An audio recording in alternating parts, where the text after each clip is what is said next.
In Missouri, it's not guilt that keeps you in prison. It's the fear that your innocence might expose flaws in the justice system. Missouri justice doesn't have to be perfect, it only has to look perfect. Well, that's the illusion Attorney General Andrew Bailey is determined to preserve, even if it means keeping innocent people behind bars. In Andrew Bailey's twisted logic, acknowledging the justice system's failures, especially those involving wrongful imprisonment, would erode public confidence and undermine the rule of law. It's a stunning display of anti-logic. Better to protect a lie than to correct an injustice. So by this reasoning, once someone is convicted, no matter how flimsy the evidence, how unreliable the witnesses, or how overwhelming the exculpatory evidence is, it's better to keep them locked up than to admit a mistake. In this system, the illusion of justice is more important than justice itself. And if an innocent person gets crushed under that illusion, too bad. In Missouri, they're just expected to take one for the team. Christopher Dunn took one for the team. Mr. Dunn spent more than 30 years in prison for a murder that 2 judges now agree he didn't commit. The original case was a farce. No physical evidence, a single uncorroborated witness, and testimony that has since been recanted. Yet, in the eyes of Missouri's top law enforcement officer, Mr. Andrew Bailey, releasing Mr. Dunn would be too disruptive. Not to the facts, but to the fiction.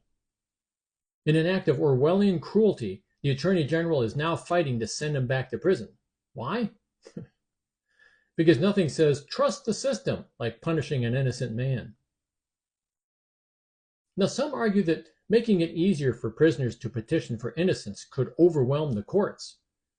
And indeed, the floodgates may open, and our current justice system is not equipped to handle that kind of traffic. So, that being the case, one would think it's time to overhaul the system, to put in place a process to efficiently vet applications for innocence. Now, from a moral perspective, isn't that the crisis we should be dealing with? Instead, our current crop of political leaders would rather pretend the problem doesn't exist. They'd rather throw away the key than advocate for a justice system that actually works. And here's the tragic reality behind all the Christopher Dunns of the world. Hundreds of innocent people are exonerated in the U.S. every year. And that's just the ones who manage to claw their way back into the light. Countless more never get the chance.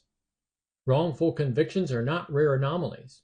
They're built into the machinery, produced by forced confessions, faulty forensics, suppressed evidence, lazy investigations, and prosecutors more concerned with winning than with truth.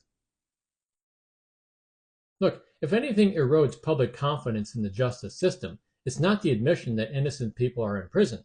It's the refusal to let them out. A justice system that can't admit its own failures isn't just broken, it's corrupt. And a government that prioritizes the appearances over truth doesn't deserve our confidence. It deserves our brutal reckoning. The question facing Missouri isn't whether the system might lose credibility by admitting a mistake.